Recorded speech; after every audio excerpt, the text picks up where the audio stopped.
Shalom, kembali lagi bersama saya, Laik Winter Listan Raha. Sebelum kita merenungkan firman Tuhan, mari kita bersatu di dalam doa. Bapa kami di surga, kami bersyukur dan berterima kasih untuk saat ini Tuhan, untuk waktu yang Tuhan berikan bagi kami. Saat ini Tuhan, kami mau merenungkan firman-Mu, kiranya Tuhan menolong dan memberkati hidup kami. Dalam nama Yesus kami berdoa dan bersyukur. Amin. Saudara-saudara yang dikasihi Tuhan, dalam kehidupan kita sulit sekali kita merendahkan diri ketika kita direndahkan oleh orang. Sulit sekali bagi kita untuk senantiasa memberi diri, ya, atau belajar untuk merendahkan diri. Tapi yang Tuhan inginkan dalam setiap hidup kita adalah kita harus belajar, dan terus belajar untuk merendahkan diri kita. Karena itulah yang diinginkan Tuhan bagi setiap kita. Nah, saudara-saudara yang dikasihi Tuhan, saat ini kita belajar dari satu kitab, dari kitab Filipi pasal yang kedua, ayatnya yang pertama hingga ayatnya yang ke-11. Nah, saudara-saudara yang dikasihi Tuhan, supaya kita dapat memahami bersama-sama, mari kita bacanya. Saya akan baca untuk kita semua. Jadi, karena dalam Kristus ada nasihat, ada penghiburan kasih, ada persekutuan roh, ada kasih mesra dan belas kasihan. Karena itu sempurnakanlah sukacitaku, ya, dengan ini. Hendaklah kamu sehati sepikir dalam satu kasih, satu jiwa, satu tujuan, dan tidak mencari kepentingan sendiri atau puji-pujian yang sia-sia. Sebaliknya hendaklah dengan rendah hati yang seorang menganggap yang lain lebih utama daripada dirinya sendiri. Dan janganlah tiap-tiap orang hanya memperhatikan kepentingannya sendiri, tetapi kepentingan orang lain juga. Hendaklah kamu dalam hidupmu bersama menaruh pikiran dan perasaan yang terdapat juga dalam Kristus Yesus, yang walaupun dalam rupa Allah tidak menganggap kesetaraan dengan Allah itu sebagai milik yang harus dipertahankan, melainkan telah mengosongkan dirinya sendiri dan mengambil rupa seorang hamba dan sama dengan manusia. Dan dalam keadaan sebagai manusia, ia telah merendahkan dirinya dan taat sampai mati, bahkan sampai mati di atas kayu salib. Itulah sebabnya Allah sangat meninggikan dia dan mengaruniakan kepadanya nama di atas segala nama, supaya dalam nama Yesus bertekuk lutut segala yang ada di langit dan yang ada di atas bumi dan yang ada di bawah bumi, dan segala lidah mengaku bahwa Yesus Kristus adalah Tuhan, bagi kemuliaan Allah Bapa. Nah, saudara-saudara yang dikasihi Tuhan, sebagai umat Tuhan, sebagai orang yang dipilih Tuhan, atau sebagai orang-orang percaya, seharusnya dan sepatutnya kita harus meneladani Kristus. Karena kenapa? Kristus yang adalah teladan dalam kehidupan kita. Nah, dari Alkisah ini, saudara-saudara, Paulus ingin menyampaikan kepada jemaat di Filipi supaya apa? Supaya mereka merendahkan diri mereka di hadapan Tuhan.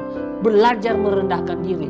Jangan terlalu tinggi ego, jangan terlalu tinggi angan-angan, tetapi haruslah merendahkan diri di hadapan Tuhan.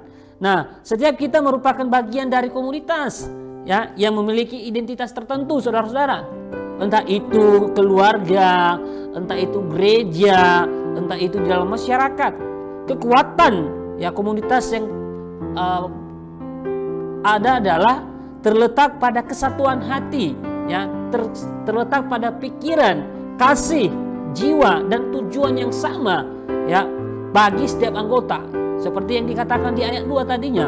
Nah, jika kesatuan itu tidak dimiliki, maka kesatuan orang percaya dalam hal-hal di hari-hari ini akan berbahaya. Kenapa? Karena saling mementingkan egonya. Ya, di sini Paulus mengingatkan jemaat yang di Filipi supaya apa? Supaya mereka merendahkan diri, bersatu bersama-sama, yang memuliakan nama Tuhan, memberitakan kabar baik kepada siapapun. Ya, Paulus di sini kalau kita lihat melihat adanya ancaman, ya, dari internal yang berpotensi mengoyak kesatuan jemaat Filipi. Ya, apa kira-kira yang dimaksudkan oleh Paulus di sini? Paulus melihat ada sikap ya yang menganggap orang lain itu tidak penting, yang menganggap orang lain itu tidak berguna. Nah, hal inilah yang membuat ya satu organisasi akan terpecah belah.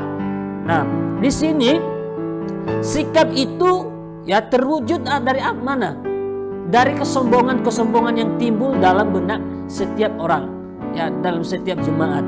Nah, saudara-saudara yang dikasihi Tuhan, makanya Paulus mengingatkan kita, ya khususnya jemaat yang ada di Filipi pada waktu itu, supaya apa? Supaya saling mementingkan satu sama lain, saling menopang satu sama lain, bukan egois. Ya, di sini butuh yang namanya kerendahan hati. Ya, jikalau kita tidak belajar untuk merendahkan hati kita di hadapan Tuhan, maka satu organisasi atau satu lembaga atau gereja, keluarga pun bahkan hancur. Ya, pasti akan hancur. Karena kenapa? Tidak ada kesatuan, tidak ada kerendahan hati di dalamnya. Ya, jadi makanya saudara-saudara yang dikasihi Tuhan, mari kita merendahkan hati kita. Ya, mari kita memberikan diri kita di hadapan Tuhan, menyadari, berkaca pada diri sendiri. Ya, apakah kita sudah belajar enggak merendahkan diri kita, atau malah sebaliknya? Ya, atau malah kita menyombongkan diri karena talenta yang sudah kita miliki, ya, karena kekuasaan yang kita miliki. No, saudara-saudara yang dikasihi, saya mau mengajak kita semua, yang pertama, untuk merendahkan diri di hadapan Tuhan. Belajar merendahkan diri, menganggap yang lain itu penting. Ya, sama seperti kita, tidak membeda-bedakan. Yang kedua yang kita pelajari di sini adalah ya memiliki kesatuan hati. Ya, memiliki kesatuan hati. Yang ketiga ya satu jiwa. Ya, jangan memuji diri sendiri karena sudah melakukan ini, melakukan itu. No. Ya, tetapi marilah kita ya meninggikan nama Tuhan lewat sikap hati kita, lewat perbuatan kita, lewat kehidupan kita sehari-hari. Merendahkan diri memang bukan perkara yang mudah. Ya, sebab itu kita perlu yang namanya melatih diri ya untuk bersikap demikian ya, dalam relasi kita setiap hari, setiap saat bersama dengan Tuhan. Makanya perlu kita tanya dalam diri kita, sejauh mana hubungan kita dengan Tuhan. Ya, saya pernah katakan beberapa kali, kalau hubungan kita dengan Tuhan baik, otomatis hubungan kita dengan sesama juga kan baik. Artinya kita tidak memiliki kepentingan pribadi dalam diri kita di dalam satu lembaga itu. Karena yang kita lihat adalah Tuhan. Ya, semuanya untuk kemuliaan Tuhan. Terima kasih. Tuhan Yesus memberkati. Kita berdoa, Tuhan terima kasih. Berikan kami kerendahan hati Tuhan, supaya kami senantiasa tetap bergantung pada Tuhan, bukan meninggikan diri kami, tetapi meninggikan Engkau Tuhan. Puji Allah Bapa kami di surga, dalam nama Yesus kami berdoa dan bersyukur. Amin.